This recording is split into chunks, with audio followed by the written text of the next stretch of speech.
Atlanta, Georgia, here on what day is it? Wednesday. Wednesday in America, October 8th, 2025. Welcome back, everybody, to American Sunrise.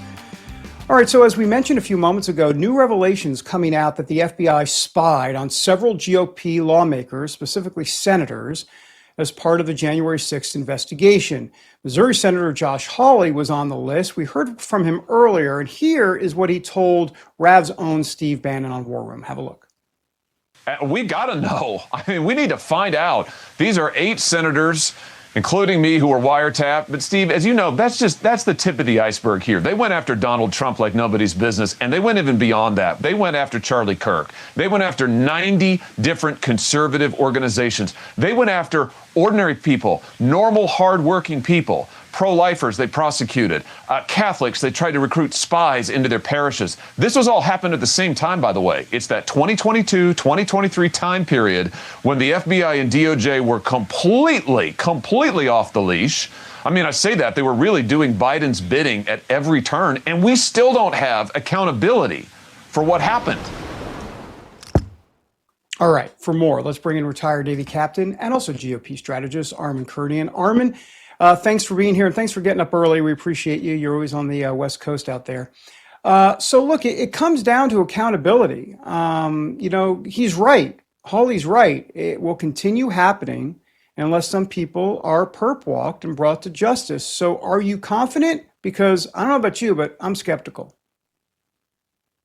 David, can you possibly imagine if these were Democrat senators who were wiretapped, if their information and their phone logs had been taken and recorded and investigated? Can you imagine what the outcry would be right now? I mean, you think this is bad for Republicans. It'd be orders of magnitude louder. It is absolutely unconscionable. I mean, it is just, I wish I had a list of all of the times, all of this corruption and the abuse of power by government against conservative officials, against Republican lawmakers and conservative causes. It's absolutely mind-numbing. There has to be serious accountability. I want to say I'm frankly pleasantly surprised. I didn't think Kash Patel would necessarily be bad. I thought he'd do a good job, but he's been doing a fantastic job in the FBI in rooting out this stuff and finding it and exposing it and bringing it to light. And I tell you, the only folks who aren't happy about it are the Democrats and the ones who are seeing that the truth is being exposed to their corruption.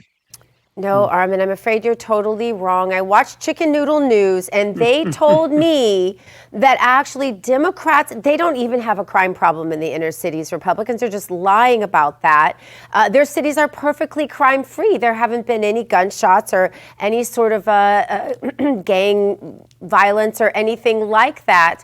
Not a problem at all in Chicago, and that's according to Pritzker. I mean, he should know. So how are you so mistaken? Well, I mean, it's true. Jerry Nadler said it was a complete and total myth, isn't it? You know, I like to turn the Democrats' word against them. Where is the equity for the people who are living in these neighborhoods who have to live with this kind of crime? Where is the inclusiveness of these low-income folks who have to be surrounded by drug gangs, by folks who are assaulted, by just retail theft into these neighborhood stores? Where is their voice? Do their Black lives actually matter?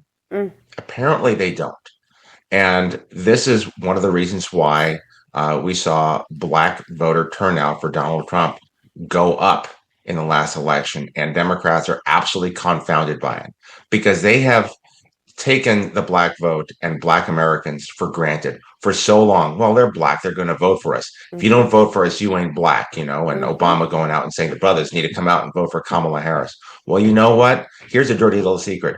Black people are actually capable of thinking for themselves.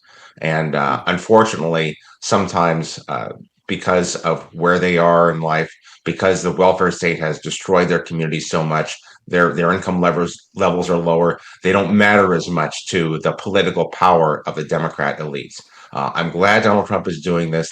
The mayor of Chicago is declaring war, not only on Donald Trump, but he's declaring war on his own people. He's saying, I don't really care about you, and I hate Donald Trump so much that I'm going to let more of you get shot and killed just so that I can fuel my own hatred. Well, from declaring war to trying to end one, check out this New York Times headline, which reads, Wyckoff and Kushner set to join Gaza talks soon, official says. Those Gaza talks, of course, hoping to bring an end to the war in Gaza between Israel and Hamas. I'm curious if you've got any how optimistic, let me put it this way, how optimistic are you that Hamas is going to actually be true to its word or even come to the table in good faith in order to truly end this war? Are they just trying to drag this thing out? There's a couple of things at play here that I think need to be mentioned. Look at the number of wars and conflicts that Donald Trump has ended this year. So he has immense credibility on the world stage about being a man of peace and wanting to end conflict. So just by that nature, I think he's getting a lot more of the Arab nations, Turkey, Egypt, Qatar, to really take a really serious look at providing some pressure to Hamas to end this war. Now, Netanyahu at home is under immeasurable, unimaginable political pressure to bring the hostages home. He's also under a severe amount of pressure to end the war. It's been 2 years. Perhaps some people don't see it, for whatever reason, there are some concerns there. Israel's never been at war for more than a few weeks at a time before now. Now, is Hamas going to try and use some of that known political pressure to try to push back on some of these 20 points that Netanyahu and Trump put forward? I think they're going to do that, but at the same time, I am hopeful, and I would expect that a lot of the rest of the Arab League nations, members of the Abraham Accords, and everyone else who is either a stakeholder or facilitator is going to push back on Hamas. Says, look, this is a really good deal. Y'all are going to get amnesty. You're not even going to be prosecuted as terrorists if you lay down your arms and stop fighting, and money will come into the Gaza Strip to rebuild. I mean, isn't that what they actually want? This 20-point plan is basically given Hamas nowhere to go, and for no other reason than for Iran to maintain its influence in that region. We're going to see which set of willpower is actually going to win out first. And it's going to be incumbent on the Trump administration and the Western powers and every other civilized nation in this world to continue to put a strangle on the gun money that's coming into Gaza to end that. And only then will the Palestinian people truly be free. Absolutely. All right. Armin Kurdian, thanks for being here. Great insight as always. Thank you. Thanks, Armin. Thanks, guys. Good morning. Thanks. You too. Good morning to you. All right. Coming up, Moms for America, now going global. Moms for the Globe. No, it's still Moms for America. What are they aiming to achieve with the new initiative? We're going to ask their founder next on American Sunrise.